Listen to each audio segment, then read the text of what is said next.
Welcome back to our channel. Last topic जो हमने cover किया था factors affecting the real estate market. I hope आपको बहुत क्लैरिटी मिल गई होगी। सेकंड टॉपिक जो हमने कवर किया था डिफाइन योर गोल्स।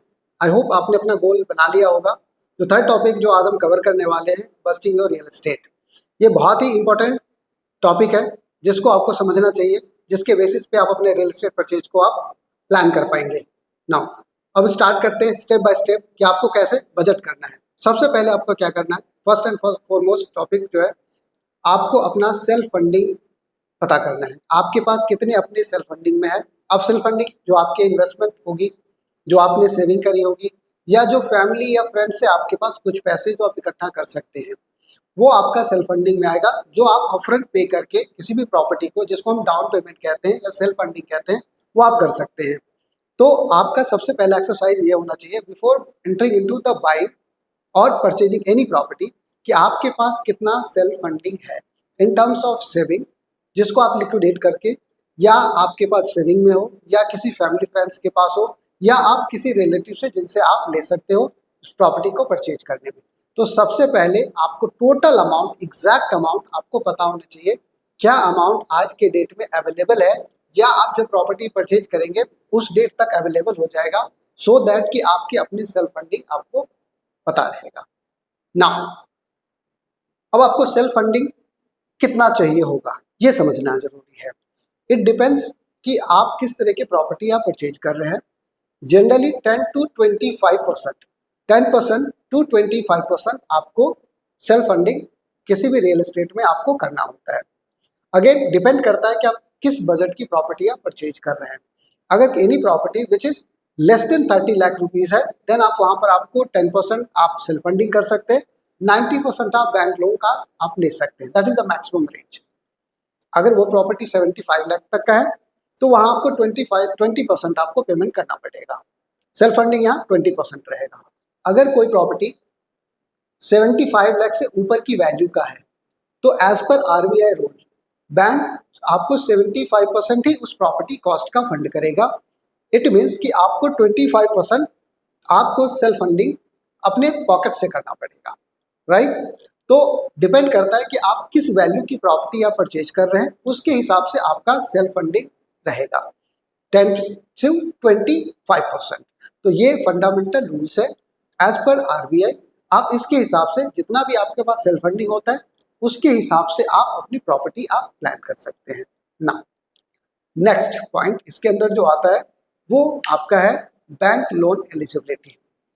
किसी भी प्रॉपर्टी को परचेज करने से पहले अब आपके पास इस बात की क्लैरिटी है कि आपके पास टोटल सेल्फ फंडिंग कितना है। नाउ नेक्स्ट क्या करना है कि आपको बैंक को अपने फाइनेंशियल पेपर्स देने हैं, जिससे बैंक आपकी एलिजिबिलिटी चेक करके आपको प्री सैंक्शन दे देगा कि आपके फाइनेंशियल के हिसाब से आपको कितना मैक्सिमम लोन की एलिजिबिलिटी बनती है, वो आपको पता चल जाएगा।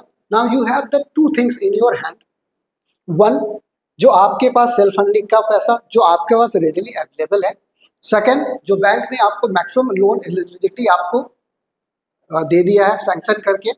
अब टोटल को ऐड करेंगे, you will find the total property आप कितने की ले सकते हैं। लेट्स से कि आपके पास कोई 25 लाख का सेल्फ फंडिंग अवेलेबल है और 75 लाख रुपीज का आपको बैंक अगर आपको लोन सैंक्शन कर देता है, इट मीन्स कि आप 1 करोड़ रुपए का आप प्रॉपर्टी परचेज कर सकते हैं, राइट। मैं मोटा मोटा आपको बैंक का क्या क्राइटेरिया होता है वो मैं आपको समझा देता हूँ, जिससे आपको एक सहूलियत हो जाएगी प्रॉपर्टी के डिसीजन को बनाने में। बिफोर आप बैंक में नहीं भी जाते हैं तो भी आपके पास एक मोटा मोटा आपके पास एक आइडिया होगा। वो ये है कि बैंक आपके एनुअल इनकम का 5 to 6 टाइम्स आपको लोन सैंक्शन करता है। इट मीन्स कि अगर आपके कोई 12 लाख का एनुअल इनकम है फॉर एग्जांपल, तो आपको 60 लाख रुपए का आप लोन ले सकते हैं। तो ये एक एग्जांपल है based upon your financial and the other loan अगर कोई चल रहा है तो उसके हिसाब से बैंक आपको लोन सैंक्शन करके प्री सैंक्शन करके दे देगा। फंडामेंटल रूल बैंक का यही है कि जो भी मंथली इनटेक आपके पास है उसका 50% आप ईएमआई में पे कर सकते हैं, रेस्ट आपको अदर खर्चा करना होता है, उसके हिसाब से आपको सैंक्शन वो बैंक आपका करता है। नाउ अब मैं उम्मीद करता हूं कि आपके पास दो क्लैरिटी आ गई होगी, एक सेल्फ फंडिंग जो आपके पास है, अनदर बैंक जो आपको प्री सैंक्शन करके आपको एलिजिबिलिटी किस बेसिस पे दे चुका है। इन दोनों को कंबाइन करके अब आप अपनी प्रॉपर्टी को प्लान कर सकते हैं। उसके बेसिस पे आप ये प्लान कर सकते हैं कि आपको रेडी टू मूव इन लेना है, अंडर कंस्ट्रक्शन लेना है या कोई प्लॉट लेना है। अगर आप ready to move in property लेते हैं, आपको 100% अपफ्रंट पेमेंट आपको करना होता है। आपको आज की डेट में सारी पेमेंट करनी पड़ेगी, रजिस्ट्री करानी पड़ेगी। तो आपको एक कॉस्ट का ध्यान ये भी रखना है कि आपको जो सेल्फ फंडिंग के अलावा जो आपको एक कॉस्ट जो प्रॉपर्टी पे एक्स्ट्रा आपको बियर करना है वो है स्टैम्प ड्यूटी, रजिस्ट्रेशन कॉस्ट। तो ये भी आपको ध्यान रखना है, ये आपको अपनी तरफ से देना पड़ेगा। इन केस अगर आपकी लोन की एलिजिबिलिटी ज़्यादा है तो आप ये बैंक से भी फंड करवा सकते हैं।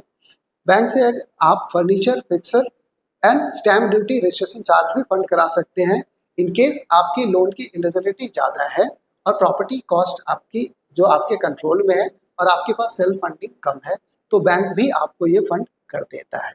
नाउ अगर आप अंडर कंस्ट्रक्शन प्रॉपर्टी बाई कर रहे हैं और आपके पास सेल्फ फंडिंग कम पड़ रहा है और आप हायर अमाउंट की प्रॉपर्टी परचेज कर रहे हैं जो आपकी लोन एलिजिबिलिटी को तो सूट कर रहा है बट आपके सेल्फ फंडिंग के हिसाब से कम है, तो आप ऐसा कर सकते हैं, CLP या PLP kind of payment plan आप चूज करेंगे जिसमें बैंक प्रो राटा बेसिस पे आप जो भी इंस्टॉलमेंट आएगा बैंक पे करेगा और आपको पे करना पड़ेगा। फॉर एग्जाम्पल, आपने कोई प्रॉपर्टी 1 करोड़ की ले ली, आपके पास 10% का सेल्फ फंडिंग था, 10% दे दी और बैंक से आपने कहा कि जो बाकी का जो 15% है वो जब भी जो डिमांड आएगा उसमें मैं प्रो राटा बेसिस पे दूंगा, विच इज पॉसिबल। तो जो नेक्स्ट डिमांड जब भी आएगी, फॉर एग्जाम्पल 10% का आई, उस 10% का 15% आप देंगे एंड द रेस्ट बैंक पे कर देगा। सो दिस इज हाउ आप अपने अंडर कंस्ट्रक्शन प्रॉपर्टी भी आप प्लान कर सकते हैं। नाउ आई होप आपको ये क्लैरिटी आ गई होगी कि आपको कैसे बजटिंग करना है। फिर भी अगर आपको किसी भी तरीके का कोई कंफ्यूजन है, कोई क्वेश्चन है, कोई क्वेरीज है, तो आप हमारी टीम से और हमसे आप कनेक्ट कर सकते हैं। We can guide you, we can give you the absolute clarity जिससे आप अपनी प्रॉपर्टी परचेज को आप हैप्पी बना सकते हैं, अपनी प्रॉपर्टी परचेज फ्रूटफुल एंड आप मोस्ट रिवार्डिंग बना सकते हैं और आपके जो इन्वेस्टमेंट है या आपका एंड यूज का पर्पस है वो आपका बढ़िया हो सकता है।